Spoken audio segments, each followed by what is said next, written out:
Bismillahirrahmanirrahim. Assalamu alaikum dear students. Usman Ali from the platform of Muslim College Gujarat, the name of excellence. Dear students, last lecture में हमने mood और verb को discuss करना शुरू किया and we came to know that there are three moods of verb. One is indicative mood of verb, second is imperative mood of verb and third one is subjunctive mood of verb. और कल हमने discuss किया indicative mood of verb और इसको हमने with examples elaborate किया। Students, ये जो चीज़ें मैं आपको करवा रहा हूँ ग्रामर के हवाले से मे बी आपने पहले ना पढ़ी हों या आपको ना पढ़ाई गई हों, और ये एक एक्स्ट्रा नॉलेज भी है, लेकिन ये एक्स्ट्रा नॉलेज किसी न किसी तरह से लिंक्ड विद योर करिकुलम ज़रूर है। ठीक है, तो ये जो कॉन्सेप्ट्स मैं आपको देने की कोशिश कर रहा हूँ, आप इनको बिल्कुल भी यूज़लेस नहीं समझेंगे, बल्कि ये बहुत यूज़फुल हैं आपके लिए, आपको फ़ायदा देने वाले हैं और आपको इनसे हेल्प लेना चाहिए। और ये लेक्चर्स भी आपको पूरे फोकस और पूरी कंसंट्रेशन के साथ अटेंड करने चाहिए। स्टूडेंट्स, आप ऑनलाइन क्लासेस ले रहे हैं, आप वीडियो लेक्चर्स दिन में कम से कम 5 वीडियो लेक्चर्स आप अटेंड करते हैं, और ये चूँकि ऑन स्क्रीन होता है और स्क्रीन जो है वो बहुत जल्द आपको मेंटली एग्जॉस्ट कर देती है। तो इस चीज़ को मद्देनज़र रखते हुए हम बोर्ड पर पहले से ही चीज़ें लिख लेते हैं और फिर उन लिखी हुई चीज़ों को हम एलेबोरेट कर देते हैं। ये आप ही को फैसिलिटेट करने के लिए हम करते हैं ताकि duration of our video lecture should be limited, ये मुख्तसर हो ज़रा और इतना हो जिससे आप थक ना जाएं। ठीक है, और अल्हम्दुलिल्लाह बार बार हम बात कर रहे हैं, मैं ग्रुप में भी बात करता रहता हूँ कि सब्जेक्टिव मोड ऑफ एजुकेशन जो होता है ना, वो हमने अल्हम्दुलिल्लाह अपनी ऑनलाइन क्लासेस के थ्रू मैं ये प्रूव किया है कि even in this situation, even in current situation जहाँ बहुत सारे इदारे मतलब या तो so called online classes provide कर रहे हैं या वो अगर कर रहे हैं या वो कर ही नहीं रहे। ठीक है, तो हम इस अंदाज से करने की कोशिश कर रहे हैं कि ये आपके लिए फ़ायदेमंद साबित हो। दूसरी बात ये कि आपके टेस्ट हर वीक में चेक हुआ करेंगे और आप विद इन वीक अपने अगले टेस्ट जमा करवा दिया करें, पिछले टेस्ट पिक किया करें कॉलेज से लाजमी, और अपनी प्रेपरेशन के हवाले से ज़रा भी कंप्रोमाइज़ आप ना करें। ठीक है, हमारे पास ढेरों ढेर लेक्चर्स टेस्ट पड़े हैं, स्पेशली इंग्लिश की असाइनमेंट्स आती हैं और टेस्ट आते हैं, और वो बहुत खुशी की बात है। उनको करेक्ट भी किया जा रहा है, आप उनको पिक भी किया करें, वापस भी लेकर जाया करें। ठीक है, जब आप टेस्ट जमा करवाने आएँ या असाइनमेंट जमा करवाने आएँ तो आप पिछली असाइनमेंट और पिछला टेस्ट जो है उसे पिक करके वापस लेकर जाया करें। तो आज जो हमारा टॉपिक है स्टूडेंट्स वो है imperative mood of verb. Imperative mood of verb, imperative sentences. Have you ever heard of imperative sentences? Yes, you might have. Imperative sentences are those sentences which have some command, some advice, some request और some pray।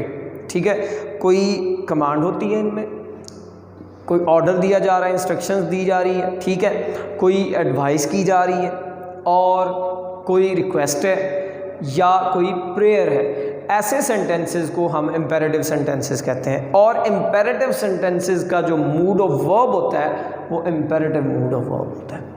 ठीक है, तो imperative mood के under जो पहला point हमने discuss करना है वो है अ कमांड। कमांड, कमांड क्या है? एन ऑर्डर, एन इंस्ट्रक्शन, जिसमें आप you strictly want someone to do something. किसी को आप मतलब ज़रा सख्ती से हुक्मिया लहजे में, आप हुक्मिया अंदाज में किसी को कुछ करने को कहते हैं, तो वो जो होती है ना वो कमांड होती है। ठीक है, और ऐसे सेंटेंसेस का जो वर्ब होता है उसका मूड इम्पेरेटिव मूड होता है। For example, I go to bazaar with my younger brother and I have to go somewhere else alone मैं अपने भाई से कहता हूँ okay you wait there I will come back, wait there I will come back. तो मैं उसे instruct करके जा रहा हूँ कि तुम यहीं रुको और यहाँ ही इंतज़ार करना, मैं वापस आऊँगा। वेट देयर, ठीक है, यहाँ इंतज़ार करो। कम हियर, आप किसी को इंस्ट्रक्ट कर रहे हैं, कमांड दे रहे हैं कि इधर आओ, ठीक है। Open your book at page 7 for example, I come to my class, stand on dais and say open your book at page 7। तो ये मैं बीइंग टीचर अपने स्टूडेंट्स को कमांड दे रहा हूँ कि वो अपनी बुक पेज 7 पर खोलें। तो ऐसे सेंटेंसेस में जो वर्ब आपका कमांड को एक्सप्रेस कर रहा है वो वर्ब किस में होगा, इम्पेरेटिव मूड में होगा। वेट, कम, ओपन, जो मैंने ब्लू इंक के साथ वर्ब्स लिखे हैं इन 3 सेंटेंसेस में, वेट, कम, ओपन, ये तीनों वर्ब्स किस मूड में है, ये इम्पेरेटिव मूड में है। दूसरा पॉइंट जो हम डिस्कस करेंगे वो है एन एक्सहॉर्टेशन एज। एक्सहॉर्टेशन जो है ना, ये भी किसी से कुछ करवाने के लिए या किसी को से कुछ आप चाहते हैं कि वो ऐसा हो, वही चीज़ है। लेकिन कमांड और एक्सहॉर्टेशन में ये फ़र्क है कि ये टेंडरली कहा जाता है, एडवाइस किया जाता है, ठीक है, लेकिन यहाँ पे आप ऑर्डर देते हैं, यहाँ पे आप क्या करते हैं, एडवाइस करते हैं, लेकिन यहाँ आप ऑर्डर देते हैं। तो एक्सहॉर्टेशन जिसमें आप एडवाइस कर रहे हैं किसी को और एडवाइस दे रहे हैं किसी को, तो ऐसी सूरत में जो वर्ब होगा ऐसे सेंटेंसेस में उसका भी मूड कौन सा होगा, इम्पेरेटिव मूड होगा। फॉर एग्जाम्पल बी स्टडी, ठीक है, आप किसी से कहते हैं कि ज़रा आहिस्ता आहिस्ता और पुरअसर अंदाज से कुछ करें, बी स्टडी, ठीक है। Take care of your health, कोई ऐसा है कि जो केयरलेस है हेल्थ के बारे में, वो अच्छा खाना नहीं खाता, वो एक्सरसाइज नहीं करता, वो वक्त पे सोता नहीं है, you advise him to take care of your health. तो आप जो है ना take care of your health इस तरह से इम्पेरेटिव स्ट्रक्चर में सेंटेंस बोलते हैं या लिखते हैं। और इसी तरह someone is not doing good, you advise him try to do better, try to do better, बेहतर करने की कोशिश करो। तो ऐसे वर्ब जो हैं जहाँ पे आपको कोई एक्सहॉर्टेशन यानी कोई एडवाइस नज़र आए, टेंडर इंस्ट्रक्शन नज़र आए, टेंडर कमांड नज़र आए, उन वर्ब्स को आप क्या कहते हैं कि उन वर्ब्स का मूड इम्पेरेटिव है। फॉर एग्जांपल यहाँ पे जो मैंने ब्लू इंक में 3 वर्ब्स लिखे हैं, बी, टेक, ट्राई, इन तीनों का मूड कौन सा है, इम्पेरेटिव मूड है। नंबर 3 पॉइंट है N entreaty or prayer as.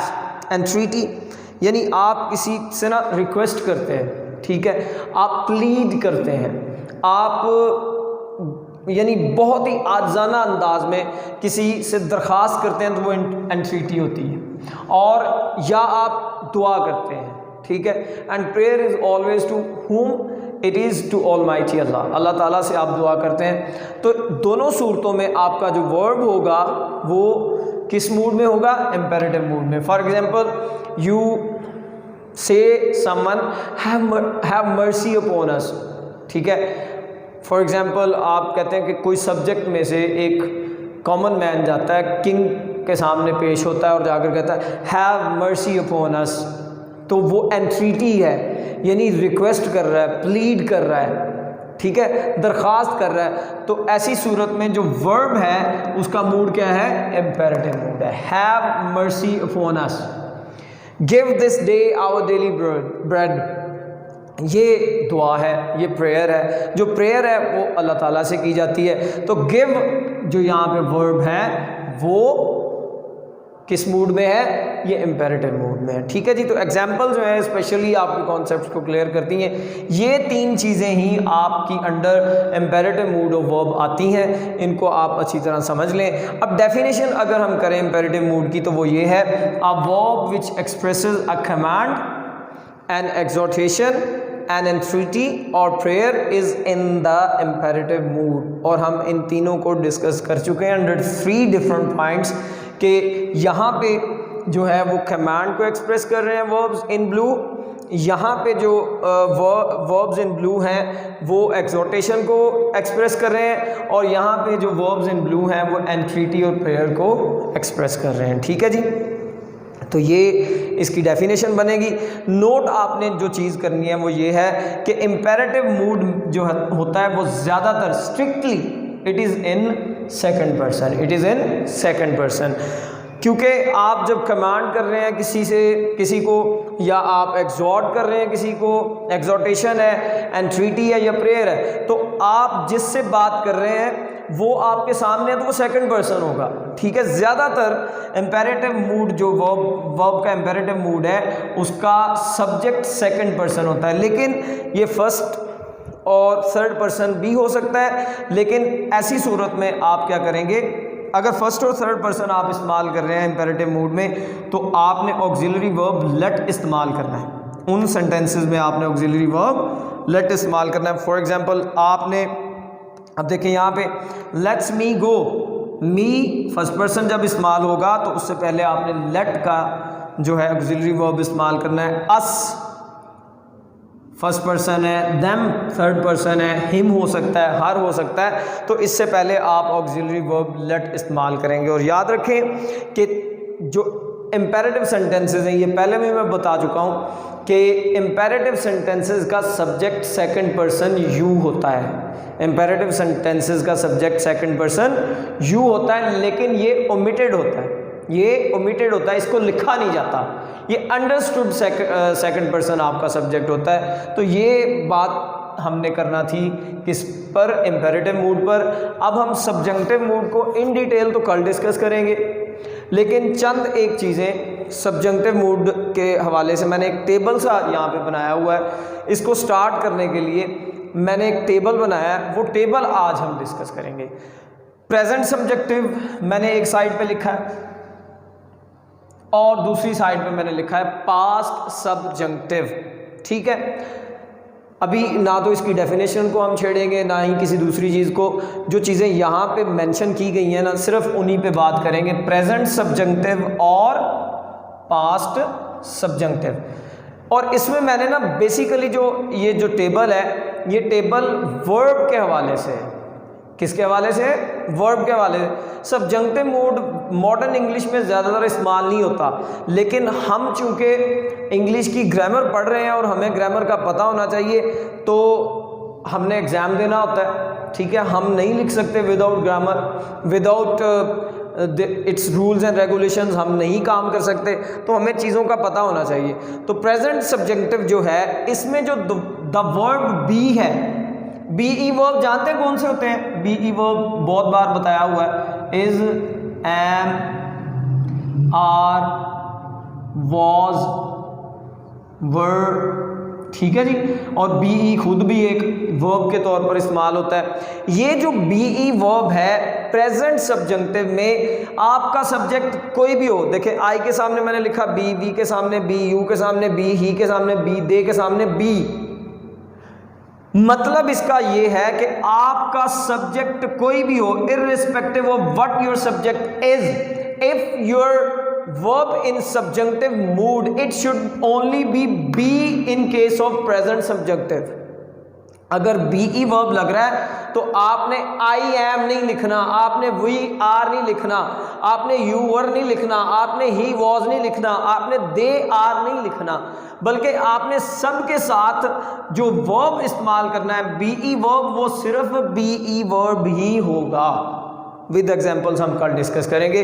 और अदर वर्ब्स जो हैं ये स्पीक को एग्जाम्पल के तौर पर यहाँ पे लिया है, अदर वर्ब्स कोई भी हो सकते हैं, ठीक है, सब्जंक्टिव में, लेकिन स्पीक जो है मैंने एग्जाम्पल के तौर पर लिया है। कोई भी आपका सब्जेक्ट हो, आपने फॉर्म ऑफ वर्ब यही रखनी है, सिंपल आपने प्रेजेंट की पहली फॉर्म रखनी है, यानी I speak, we speak, you speak, he speak, they speak, she speak, ठीक है। अब आप आमतौर पे ये सेकंड ईयर वालों को ख़ास तौर पे मैंने ये सब्जंक्टिव का जो है ना ट्रांसलेशन का पैसेज करते हुए मैंने कॉन्सेप्ट दिया था, अगर उन्हें याद हो कि अगरचे आपका थर्ड पर्सन सिंगुलर ही क्यों ना हो, अगर आपके वर्ब का मूड सब्जंक्टिव है तो आपने SEIS का एडिशन नहीं करना। यानी यहाँ अदर वर्ब्स में जो प्रेजेंट सब्जंक्टिव है वो वर्ब की प्रेजेंट फॉर्म ही आएगी, कोई और फॉर्म नहीं आ सकती, और ना ही इसके साथ SEIS का एडिशन हो सकता है। ठीक है जी, ये आपने याद रखनी है बात प्रेजेंट सब्जंक्टिव के हवाले से। अब आए पास्ट सब्जंक्टिव की तरफ। पास्ट सब्जंक्टिव में जो बीई वर्ब है वो आपका सब्जेक्ट कोई भी हो, इर्रिस्पेक्टिव ऑफ योर सब्जेक्ट, कोई भी सब्जेक्ट हो, आपने अपना बीई वर्ब सिर्फ वर रखना है। कौन सा रखना है? वर। सेकंड ईयर वाले इस बात को बेहतर अंदाज से समझ सकते हैं, क्योंकि मैंने आपको would that I were, I wish I were, ठीक है, इफ आई वर, ये मैंने सब्जंक्टिव करवाए हुए हैं पार्ट 1 में। तो आप चाहे आई के साथ आमतौर पर हम क्या इस्तेमाल करेंगे? वॉज या एम। वी के साथ वर ही इस्तेमाल होता है, यू के साथ वर ही इस्तेमाल, लेकिन ही के साथ वॉज या इज इस्तेमाल होता है, दे के साथ वर ही इस्तेमाल होता है। लेकिन अगर वर्ब आपका सब्जंक्टिव मूड में है तो आपने कोई भी सब्जेक्ट को हो उसके साथ आपने वर का ही बीई वर्ब लगाना है। ठीक है जी, ये सब्जंक्टिव मूड है पास्ट में बीई वर्ब के साथ। और अगर अदर वर्ब्स आए तो आपने वर्ब की सेकंड फॉर्म, वर्ब की पास्ट फॉर्म वो ही लिखनी है। I spoke, we spoke, you spoke, he spoke, they spoke, यानी यहाँ बीई ही रहेगा, यहाँ वर्ब की प्रेजेंट फॉर्म होगी, ये वर रहेगा, और यहाँ वर्ब की पास्ट फॉर्म यानी सेकंड फॉर्म होगी। ये चीज़ें आपने सब्जंक्टिव मूड ऑफ वर्ब के हवाले से ज़हन नशीन कर लेनी है, और इंशाल्लाह विद एग्जांपल्स 2 से 3 से 4 पॉइंट्स जितने भी सब्जंक्टिव मूड ऑफ वर्ब के अंडर आएंगे उनको हम नेक्स्ट लेक्चर में डिस्कस कर लेंगे। Thank you so much dear students. Allah हाफ़िज़।